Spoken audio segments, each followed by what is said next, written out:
Media మిత్రులకి పాత్రికేయులకి నమస్కారం.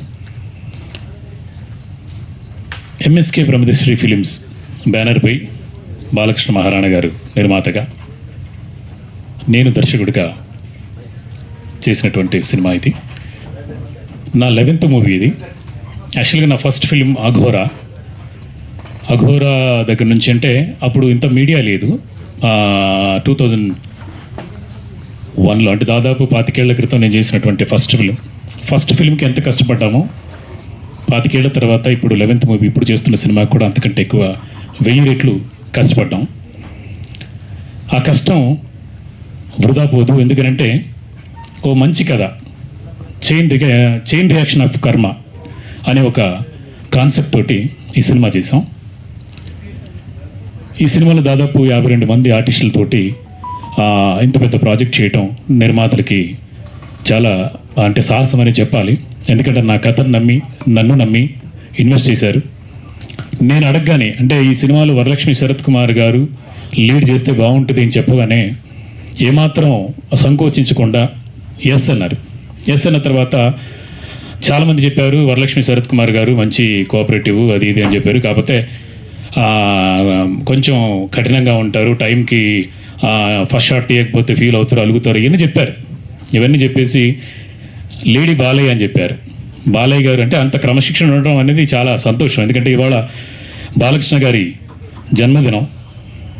ఆ జన్మదినం సందర్భంగా బాలకృష్ణ గారిని గుర్తు చేసుకుంటూ ఈ లేడీ బాలయ్య గురించి చెప్పాలి. లేడీ బాలయ్య అయితే కరెక్ట్గా 9 గంటలకు షాట్ అంటే 8:55కి మన ముందు వస్తారు.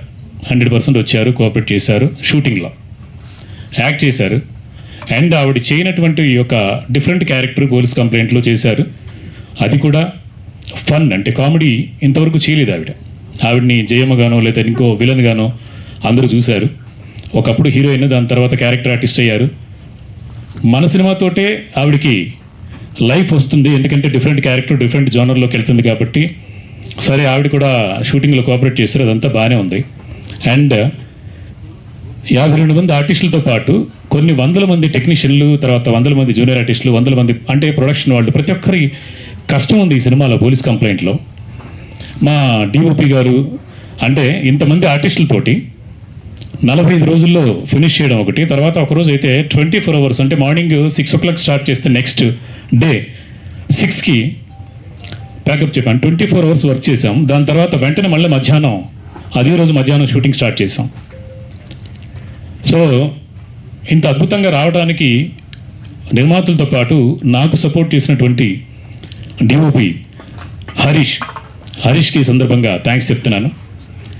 దాంతోపాటు నా డైరెక్షన్ టీం అందరికీ, అంటే co directors, associate directors, direction department, చిన్న క్లాప్ బాయ్ దగ్గర నుంచి అందరికీ కూడా ఈ సందర్భంగా థ్యాంక్స్ చెప్పాలి. ఎందుకంటే ఈ సినిమాని మోయటం అనేది చాలా కష్టం. ఎందుకంటే పెద్ద సినిమాలకైతే ఒక 10 మందో 15 మందో డైరెక్షన్ టీం ఉంటారు. ఒక 5-6 వీళ్ళందరినీ మోస్తూ సినిమా చేసాం. అదేమీ బాధ అనిపించలేదు, అదేమీ ఇబ్బంది అనిపించలేదు. సినిమా చాలా బాగా వచ్చింది. సినిమా కాపీ వచ్చిన తర్వాత చాలా హ్యాపీగా ఫీల్ అయ్యాం. చైన్ రియాక్షన్ ఆఫ్ కర్మ అనే ఒక కాన్సెప్ట్ తోటి చేసాం.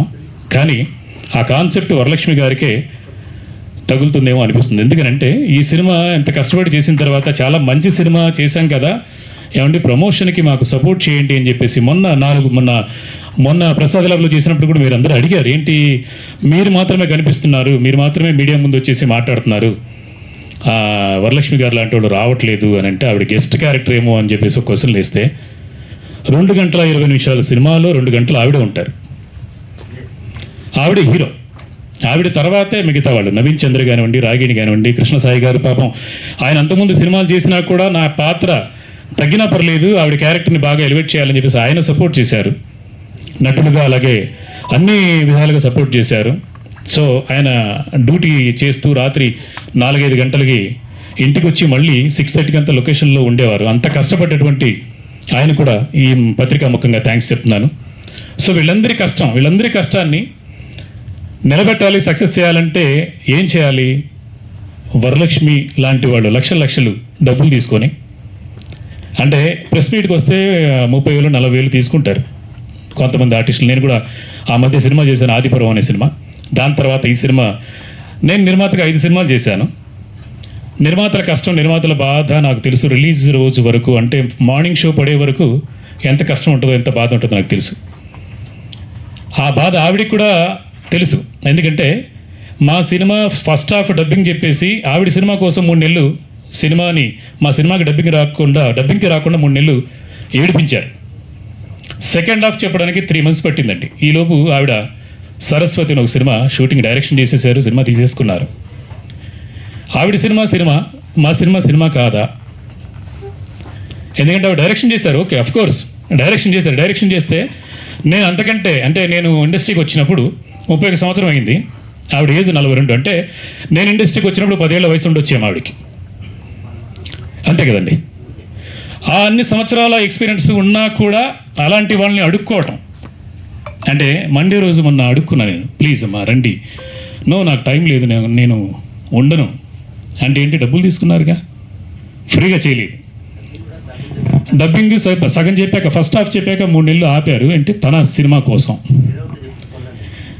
3 నెలల తర్వాత అడిగితే వేరే వాళ్ళతో చెప్పించుకోండి అన్నారు. అఫ్కోర్స్ షూటింగ్లో మాత్రం ఆవిడకి చెయ్యి ఇరిగిపోయినా కూడా 2 నెలలు మేము షూటింగ్ ఆపి మళ్ళీ వచ్చిన తర్వాత షూటింగ్కి పార్టిసిపేట్ చేసింది. అది ఓకే. కట్టుకొని చేస్తే నేనే కథ మార్చుకొని కథలోనే కొన్ని సీన్స్లో చెయ్యి విరిగిపోయింది అన్నట్టుగా ఇది చేసి మార్చుకున్నాం. సో అది కూడా ఓకే. అంటే ఆ రోజు కోఆపరేట్ చేశారు, పర్లేదని. కానీ ఆవిడ చెయ్యి ఇరిగిపోతే కోఆపరేట్ చేశారు అన్నప్పుడు నేను ప్రతిరోజు 3 గంటల వరకే షూటింగ్ చేసి, అంటే మధ్యాహ్నం వరకే షూటింగ్ చేసి ఇంకో 3 గంటలు ప్రొడ్యూసర్ గారిని నష్టపరుస్తూ సినిమా చేసింది ఒక వారం రోజులు. దానికి కూడా మేమే అనుకోలేదు. సర్లే పాపం ఆవిడకి గాయమైంది, దెబ్బ తగిలింది కాబట్టి మనం కోఆపరేట్ చేయాలి, మన సినిమాలోనే జరిగింది కాబట్టి అని చెప్పేసి కోఆపరేట్ చేసాం. అది కూడా ఓకే. ఇవాళ ఈ సినిమా కోసం కృతి వర్మ ఎక్కడో ముంబై నుంచి అంటే నేను ఇందులో ఒక చిన్న పార్ట్ చేశాను, దానికోసం నేను రావాలి, చేయాలి, సపోర్ట్ చేయాలి అని చెప్పేసి వచ్చినటువంటి అమ్మాయి గ్రేట్. అండ్ చిన్నపిల్ల అంటే 10 ఏళ్ళు కూడా లేనటువంటి ఒక అమ్మాయి కూడా 24 hours వర్క్ చేసింది. అదే రోజు 24 గంటలు ఒక 7 ఏళ్ల పాప వర్క్ చేయటం చాలా గొప్ప. అమ్మాయికి ఈ పత్రికా ముఖ్యంగా థ్యాంక్స్ చెప్తున్నాను. మా thank you baby, thank you so much, love you. ప్రమోషన్స్కి వీళ్ళు వస్తున్నారు, చిన్న పిల్లలు వస్తున్నారు. అండ్ పెద్ద సినిమా రామ్ చరణ్ గారిది, అంత పెద్ద 350 కోట్లు పెట్టి సినిమా చేసినటువంటి అంత పెద్దవాళ్ళు కూడా ప్రతి ప్రమోషన్ ప్రతిరోజు వదలకుండా ఏదో రకంగా మీడియా ముఖ్యంగా ముందుకు రావటం, జనాలకు తెలియటం, జనాలకి మన సినిమా తెలియాలని చెప్పేసి వాళ్ళు ట్రై చేస్తున్నారు.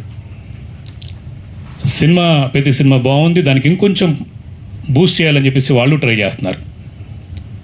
వాళ్ళు చాలా గొప్ప, గ్రేట్.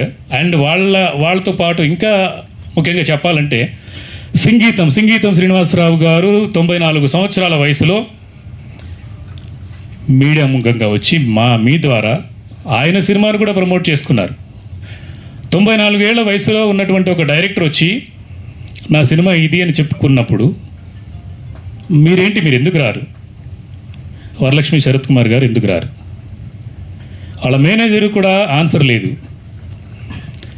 డబ్బులు ఇవ్వనప్పుడు మాత్రం ప్రతిరోజు ఫోన్ చేయడమే, ప్రతి గంట ఫోన్ చేయడమే. డబ్బింగ్ చెప్పాలంటే ప్రసాద్ ల్యాబ్ నుంచి ఆ పక్క సందులోంచి నెక్స్ట్ రోడ్డు 2 కిలోమీటర్ల అవతల నుంచి ఇవతల రోడ్డుకి రావాలంటే 4,000 5,000 మాకు ఖర్చు అవుతుంది. ఓన్లీ ఒక 2 kilometers మా దగ్గర ప్రొడ్యూసర్స్ దగ్గర వసూలు చేస్తారు, బాగానే ఉంది, తీసుకోండి అంటే మీ రూల్స్ మీ ఇది ఉండొచ్చు కాక. కానీ పోలీస్ కంప్లైంట్ సినిమా మీకు జీవితాన్ని ఇస్తుంది. కానీ మీరు ప్రమోషన్ చేయకపోవడం వల్ల మాలాంటి దర్శకులకి, నిర్మాతలకి జీవితాన్ని పోగొడుతుంది. ఎవరో ఒక వారం ముందు చూశాను, ఎవరో వరలక్ష్మి గారి కథ చెప్పేసి బయటకు వచ్చేసి ఒక గాడెస్, ఒక గొప్ప వ్యక్తితోటి నేను వర్క్ చేశాను అంటే కథ చెప్పాను, అద్భుతం అని చెప్పేసి ఎవడో ఫేస్బుక్లో పెట్టాడు, చూశాను. కానీ తర్వాత బాధ ఏంటి, సినిమా తీసిన తర్వాత సినిమా బయటికి తీసుకెళ్ళే వాళ్ళ బాధ ఏంటి అని చెప్పేసి ఆ డైరెక్టర్ని చూసి జాలేసింది నాకు.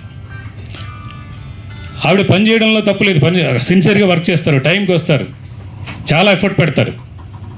ఎఫర్ట్ ఆ వర్కింగ్ షూటింగ్ కోసం మాత్రమే కాదు, యాక్టింగ్ కోసం మాత్రమే కాదు, సినిమా ప్రమోషన్ కోసం కూడా పెట్టాలి. ఇది మాత్రం చాలా అన్యాయం వరలక్ష్మి గారు. ఎందుకనంటే నేను ఉండను అని అంటే నెక్స్ట్ డే ఎక్కడో కనబడతారు. ఈ సినిమా జూన్ 12 తారీఖున 350 థియేటర్లు రిలీజ్ అవుతోంది. మీ సినిమా ఇంతవరకు రిలీజ్ అవ్వలేదు. అంటే ఇంత గ్రాండ్గా మహారాష్ట్రలో, అండమాన్లో, యుఎస్లో, కర్ణాటకలో 82 థియేటర్లు ఇవాళకి కన్ఫర్మ్ అయ్యాయి. సో దాదాపు రేపటికంతా, రేపు సాయంత్రానికంతా ఇప్పుడు 358 500 థియేటర్లు కూడా రిలీజ్ అవుతుంది. అది వరలక్ష్మి వల్ల కాదు, సంజీవ్ మేగోటి వల్ల, అలాగే నరేంద్ర బాబు గారి వల్ల. సో మా వల్ల రిలీజ్ అవుతుంది ఈ సినిమా. అలాగే మా నిర్మాతల వల్ల, కృష్ణసాయి గారి వల్ల, అండ్ చాలామంది ఆర్టిస్టుల బ్లెస్సింగ్స్ వల్ల, ప్రొడక్షన్ బాయ్ దగ్గర నుంచి డైరెక్టర్ దాకా మా అందరి కష్టం వల్ల, మా అందరి కష్టానికి ఆ దేవుడు ఈ రూపంలో ఆశీర్వదించాడు. నిన్న మొన్న రాత్రి 11-12 గంటల వరకు కూడా ల్యాబ్లో తిరిగి ప్రతి రూపాయి అడుక్కొని రిలీజ్ చేయాలి కదా. మీరు వస్తే ఎవరిని అడుక్కునే అవసరం ఉండేది కాదు. మీరు వచ్చి జస్ట్ ఒక హాఫ్ అన్ అవర్, నేను సండే రోజు మీకు మెసేజ్ పెట్టాను ఏమని, అమ్మా 4 రోజులు మీరు బ్యాలెన్స్ ఉంది, 4 రోజులు మీరు ప్రమోట్ చేయాల్సిన అవసరం ఉంది, 4 రోజులు వద్దు, 1 గంట రండి అని చెప్పాం. మీరు 1 గంట మా కోసం స్పెండ్ చేస్తే మాకు ₹1 కోటి చేతికి వస్తుంది. ఇప్పుడు నష్టపోతూ కష్టపడుతూ కూడా ఈ సినిమాని తీసాం, ఈ సినిమాని బయటికి వేస్తున్నాం. ఈ సినిమా సక్సెస్ అవుతుంది. ప్రేక్షకుల ఆశీర్వాదం, అలాగే మీడియా మిత్రుల ఆశీర్వాదం, మీ అందరి ఆశీర్వాదంతో పోలీస్ కంప్లైంట్ జూన్ 12వ తారీఖు రిలీజ్ అవుతుంది. డ్యామ్ షూర్గా మంచి హిట్ అవుతుంది, మంచి పేరు వస్తుంది. సో మీరు ఇంట్లో కూర్చొని ఫీల్ అవ్వండి. Thank you so much.